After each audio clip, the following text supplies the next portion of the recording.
Dear students, آپ نے رات کے وقت تاروں بھرے آسمان کا مشاہدہ تو ضرور کیا ہوگا اور آپ کے علم میں ہوگا کہ قمری مہینے یعنی لیونر منتھس کی ابتدائی یا آخری راتوں، بالخصوص جاڑی کی راتوں میں جگمگ کرتے ستارے اور سیارے کس قدر بھلے لگتے ہیں۔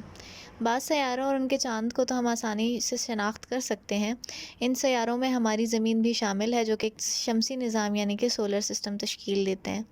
ہمارا سورج ایک ستارہ ہے جو زمین کو توانائی دیتا ہے، اور یہ ایک ایسی انرجی ہوتی ہے جو کہ زمین پر نت نئی اشکال میں ظہور پذیر ہوتی ہے۔ پودے، حیوانات، جمادات، سمندر، بادل، گھٹائیں، بارش اور خود انسان اور زندگی کا وجود بھی اسی سورج کا مرہون منت ہے۔ سورج ہماری زمین سے 139 ملین کلومیٹرز یا 14 کروڑ 90 لاکھ کلومیٹر کی دوری پر ہے، جبکہ نیپچون جو کہ سولر سسٹم کا آخری سیارہ ہے، وہ سورج سے 4450 ملین کلومیٹر کی دوری پر ہے۔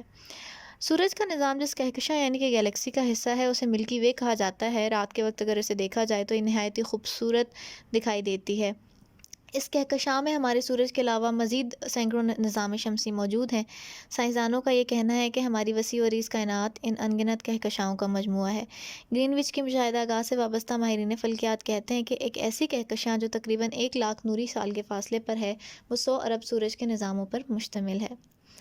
اس لامتناہی کائنات میں ہماری زمین تو شاید سوئی کی باریک نوک سے بھی کہیں چھوٹی اور مختصر ہے۔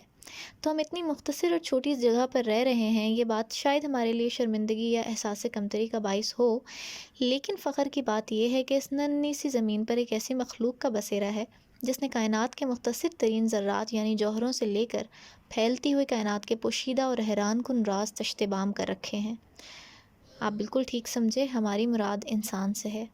شروعات میں انسان دیگر جانوروں کی طرح پیٹ کے بل لیٹ کر پانی پیتا تھا، پھر اس نے پیروں پر چلنا سیکھا، اپنے ہاتھوں کو آزاد کرا لیا، اور ان آزاد ہاتھوں سے اس نے اپنے بچاؤ کے لیے ہتھیار بنائے، آگ جلانا سیکھی، پہیہ ایجاد کیا، اور عقل و شعور کی منزلیں طے کرتے کرتے قدرت کے اس جبر کو توڑ کر رکھ دیا جس سے باقی جانور ابھی تک آزاد نہیں ہو سکے۔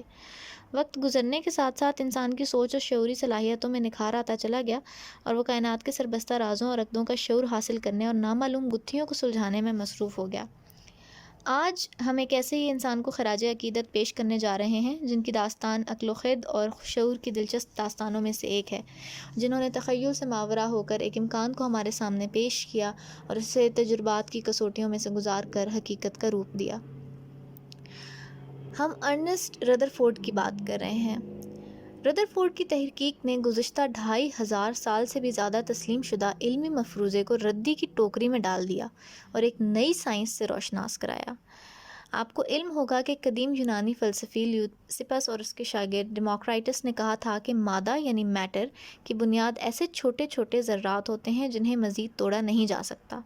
وہ ان ذرات کو ایٹمز کہتے تھے، یعنی کہ ان سپلٹیبل یا ان ڈیوائیڈیبل، اور ان کا یہ کہنا تھا کہ دنیا کی ہر چیز انہی ناقابل تقسیم ذرات سے مل کر بنی ہے۔ وہ کہتے تھے کہ چاند کے ایٹم جب ہماری آنکھوں میں آتے ہیں تو ہم چاند کو دیکھتے ہیں۔ ان کا ماننا یہ تھا کہ ایٹم لازوال اور ناقابل شکست و ریخت ہیں۔ یہ بات 2500 سال تک اسی طرح منوعن تسلیم کی جاتی رہی۔ پھر 20ویں صدی کے آغاز میں ردرفورڈ نے دنیا کو یہ کہہ کر حیران کیا کہ ایٹم یعنی کہ جوہر لازوال اور ناقابل شکست نہیں ہے۔ انہوں نے بتایا کہ جوہر شکست و ریخت کا شکار ہو سکتا ہے، اور جب یہ ٹوٹتا ہے تو اس میں سے تابکاری یعنی کہ ریڈیشن پیدا ہوتی ہے۔ انہوں نے تابکاری کے قوانین دریافت کیے، ایک نیا عنصر ایلیمنٹ ریڈون دریافت کیا۔ یہ تاریخ انسانی کے پہلے عالم تھے جنہوں نے جوہر کے اندر جھانکا اور ہمیں یہ بتایا کہ جوہر کا تقریباً تمام وزن اس کے مرکزی حصے یعنی نیوکلیس کے اندر ہوتا ہے، اور یہاں موجود ذرات کے اوپر مثبت چارج ہوتا ہے۔ انہوں نے جوہر کے ایک اور بنیادی ذرے یعنی کہ نیوٹران کی پیشن گوئی کی، جس کی تصدیق 1932 میں چارڈوک نے کی۔ ردرفورڈ نے اپنے ایک اور ساتھی ایلیفینٹ کے ساتھ مل کر ہیلیم 3 کی بھی دریافت کی۔ حکومت برطانیہ کے احکامات پر آبدوز شکن نظام کی تیاری پر کام کیا اور الفا ذرات کے ذریعے جوہر کے مرکزے کو توڑنے میں کامیابی حاصل کی۔ ردرفورڈ نے ہی نیوکلیائی طبیعیات یعنی کہ نیوکلیئر فزکس کی بنیاد رکھی اور سائنس کی دنیا میں بابائے نیوکلیائی طبیعیات کے نام سے مشہور ہوئے۔ جوہر میں ان کی شاندار دریافتوں کے باعث 1908 میں آپ کو نوبل انعام کا حقدار مانا گیا۔ ردرفورڈ کے بارے میں مزید جاننے کے لیے انتظار کیجیے ہماری اگلی ویڈیو کا۔